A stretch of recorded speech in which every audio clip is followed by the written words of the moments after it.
How's it going, everybody? So in this video, we're going to be answering one of my subscribers' questions surrounding some of their problems consuming starch food group. Okay, starch type foods, things like rice, potatoes, etc., etc. So starchy carbohydrates. So let's read their question. Bruh, been watching you. Bruh, been watching you for a few months and really love your stuff. Would you have any clue why any and all starches cause heart pounding, adrenaline, sympathetic symptoms? I don't know why I'm reading it in a Texas accent, but whatever. Symptoms start within minutes of eating it and last around 3 hours. I've tried many forms of digestive support, including high-dose enzymes. It's not blood sugar related. I'm type 1 and monitor with blood glucose monitor. I've been on a low-starch diet for 5 years as a result.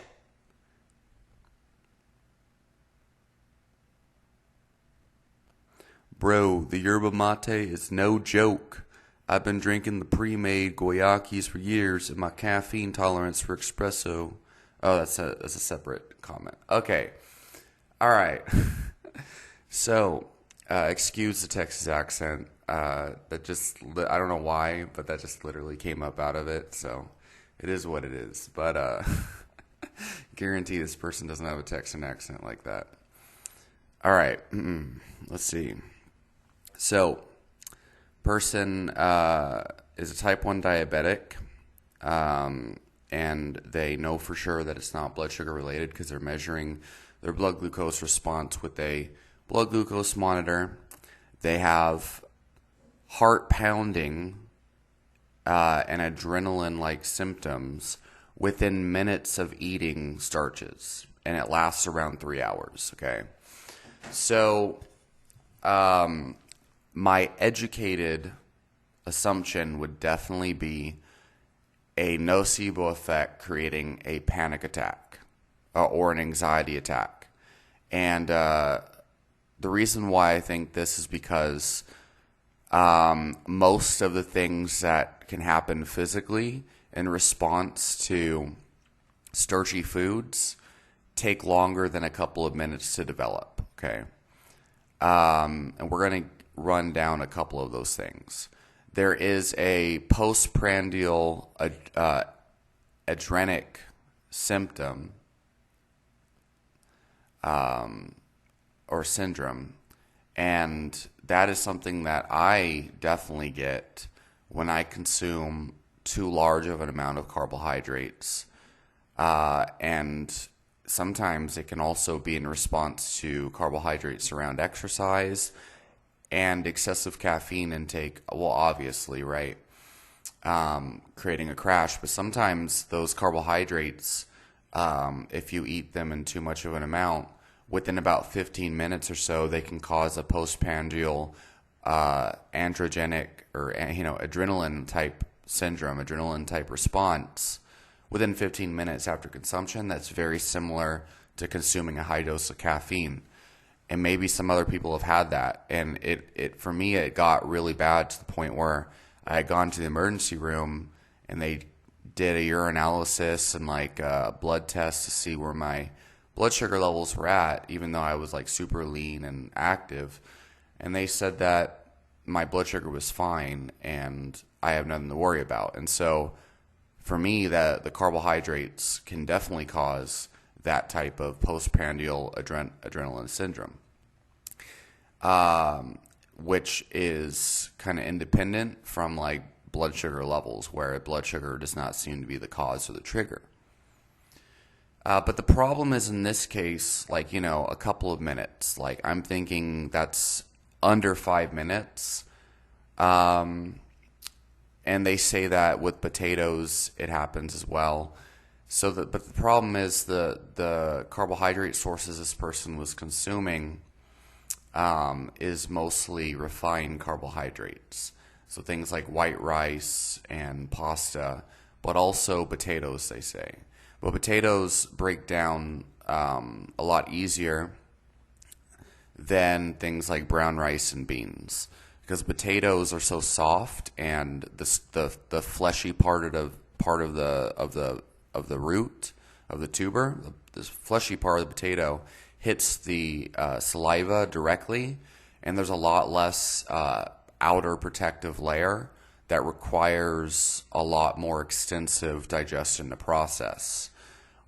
So like a potato, for example, it's possible that your body is processing the carbohydrate already under 10 minutes. Possible, although not likely to cause such a response in under 10 minutes after metabolizing it. Whereas like, beans, for example.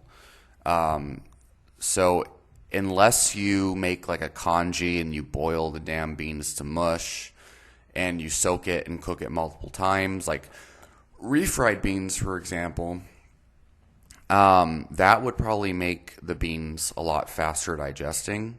But if you just consume whole beans and, you have like this type of response within 3 minutes of consumption, I can guarantee that it is not an actual like physical experience, that your experience as a result of some type of abnormal physiological response. It's more psychological, because beans take so long to metabolize. You eat the beans and they're not even in your bloodstream yet. The starch, the carbohydrates being broken down. Now there is something though there's something physical that could be triggered here, which we're going to get into in a second. But it's very important to understand carbohydrates. You don't just consume them and then in 3 minutes have they don't just turn into sugar in the bloodstream or whatever it is. They don't just metabolize that quickly. Refined sugar even generally takes about 5 minutes to raise your blood sugar, something like that. And when you're consuming beans and whole grains, that requires quite a number of hours, because it's mostly digested in the intestine. So when you chew up the brown rice, for example, you chew it up and it enters the stomach almost completely unchanged from where you chewed it. And then it doesn't even start to digest till it hits the intestine, where it then ferments through bacteria. Your so-called probiotics break that food down, and they basically literally rot the plant foods in your intestine, which is what causes abdominal bloating, gas, and farting. Is basically just the bacterial fermentation.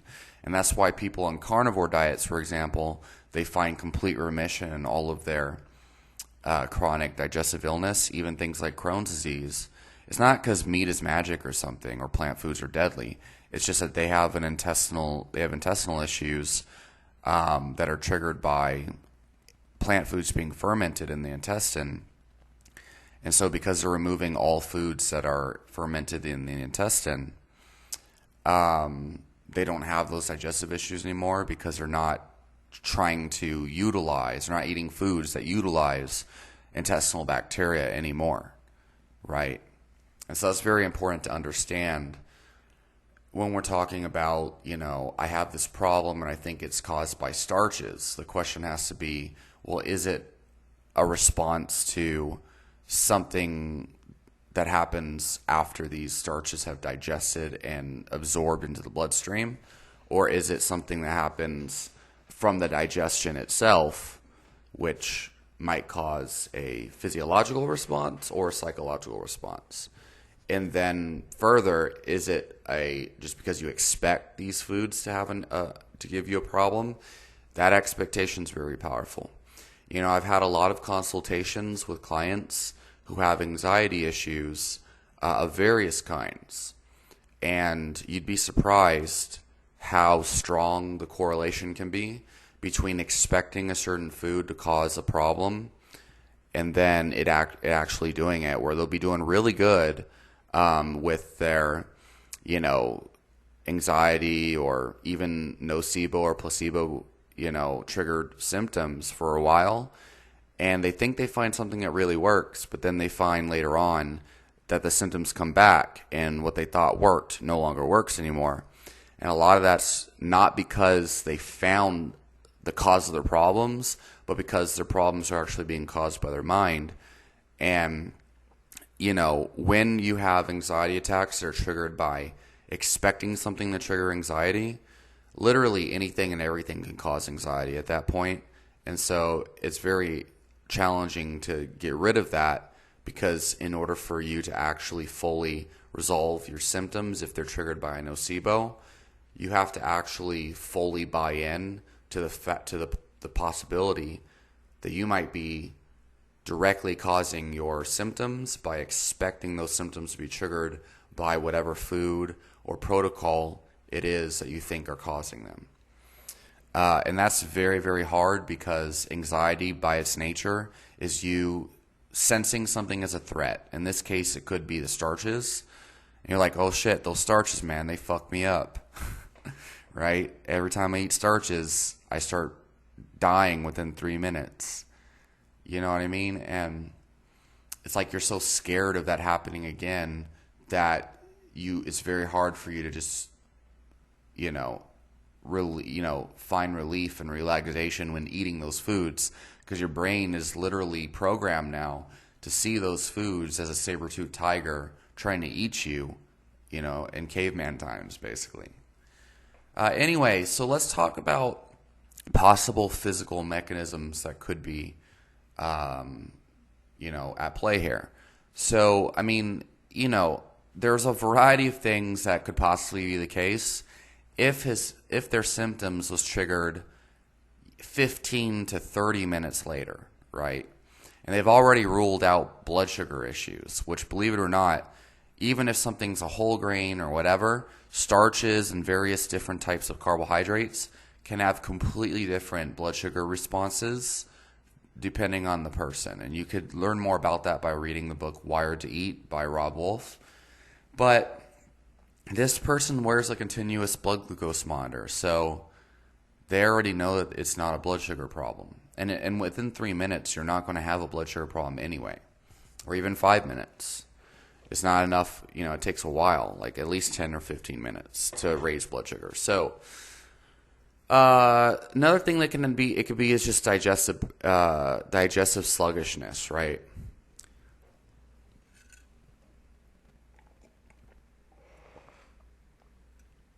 So this might be it. So first of all, a good thing to try is to consume a little bit less of whatever food it is. So you should try to just consume whatever food it is in regular amounts, okay? So when you're getting into health and nutrition and stuff like that, and even normal people, it's not uncommon for people to just take massive doses of oatmeal or whatever it is, and expect their body to be able to process all that fiber and all that food. And I used to do this a lot when I was vegan, and it's real common in vegan land. And God forbid, man, can you imagine, God saved their colon, right? Like taking a pound of oatmeal and trying to eat that shit and bloating up their stomach like a balloon and just it's just crazy, man. God have mercy on their partners that live with them. Like a gas chamber. It's disgusting, bro. Anyway, they say that bananas don't really give them the same problem. So for me, I definitely have a lot of digestive issues that come when I consume whole grains, beans, nuts, and seeds. However, if I just eat white rice, like jasmine rice, white jasmine rice, I have no issues. And I've even eaten one whole cup of dry white rice, obviously boiled and prepared properly, in one sitting with a pound of ground beef. And I don't really have too bad of symptoms, but when I'm consuming that much rice, for sure, I definitely feel just a tad bit overflowed. Oh man, if I was expected to walk around and stuff like that, that would be some shit. So, I mean, it could just be that you're consuming a large quantity of whatever carbohydrate, or that carbohydrate, because this person says they have problems with FODMAPs and stuff. It could just be hitting the stomach or whatever, and just creating like a just like a burden on your stomach. Or it might, like, here's a real thing here, is it could hit your stomach and it just feels like it's taking up a lot of space. And this could trigger an anxiety type response psychologically, where you feel those carbs in your stomach and it feels almost like maybe it's hindering your diaphragm, like it's hindering your breathing, because it's in there and you can feel it taking up space. And that might trigger kind of like a anxiety type response. Because within a matter of minutes, those carbohydrates are probably just kind of in the stomach. They don't just like pass the stomach and then just get absorbed through the intestine and whatnot in under 10 minutes. That's way too fast. So it could very well be just kind of like hanging in the stomach there. And then, maybe it's setting off a abnormal allergic response. Because within 3 minutes, I would think that would be enough to cause an allergic response. It's just that it doesn't really make sense to set off, immune response or a allergic response or anything like that within 3 to 10 minutes. And it's just a starchy type carbohydrates. Because there's no unique protein that they're reacting to. They say buckwheat, oats, rice, and wheat all set off the same symptoms. Allergic responses generally are caused by a certain protein from a specific species of plant or whatever. So it wouldn't make sense for it to be starchy carbohydrates that's the common factor if it was an allergic response. That doesn't make any sense. And within 3 to 10 minutes, that would have to be such an immediate thing. Once it passes the stomach and it gets into the intestine, then what could happen? And this would take at least 15 minutes, probably more than that to get into the intestine. At that point, it could potentially trigger kind of like an autoimmune response, which could possibly cause some of these symptoms and things. But again, it's such a short-term response. It kind of narrows everything down to most likely an anxiety response. So, there's going to be people out there that will say small intestinal bacterial overgrowth. They'll say it's like a fungal infection or a bacterial infection and a response from that and this and that. But those people probably haven't read a basic textbook on the physiology of digestion, because if they did, they'd know there's no way you'd be able to have that kind of response from a gut infection in less than 7 minutes or whatever, So, yeah. So I would definitely put most of my weight in kind of like a nocebo response, because, you expect those carbohydrates to have some kind of problem. And it could also just be the feeling in your stomach that makes you feel kind of full, like way too full. And that can make you feel claustrophobic almost. It can make you feel like you can't breathe and stuff. And that could definitely set off those symptoms. And so I would try a smaller amount of those foods, like, a normal side that you'd get from a restaurant or whatever, like a handful of the cooked product, right? And try different various types of those foods too. But beyond that, it's very important to look at the overall kind of pattern of your diet. If you're not consuming kind of like a healthy, balanced kind of foundation, obviously for me, I would recommend animal protein as a base. Then, there could be all sorts of crazy symptoms that might happen just as a result of like a lack of foundational nutrition. Don't even get me started on, you know, all, I'm not even going to like talk bias here, but, and the thing is, if you consume like an animal-based diet, you're not really going to really care as much about whether you can digest rice and these like starches and things, because you're not going to need them. You're not going to feel a need for them. You're going to wonder why you ever tried so hard to like consume them. That was my crazy epiphany when I, removed those foods from my diet and realized how great I felt. Like, what nourishment are you getting from like wheat pasta and like white rice anyway? Like, potatoes is a different story. They contain magnesium, potassium, and a wide variety, and vitamin B6 and other things that can be harder to get. Bananas are great, and they can digest bananas. For me, I've gone a long period of time where all I ate was beef, bananas, and liver. And that was a great diet. Yeah. So, I don't know. I wouldn't try too hard to consume these foods if they really make you suffer, because there's nothing unique about them that you need to really worry about consuming them for.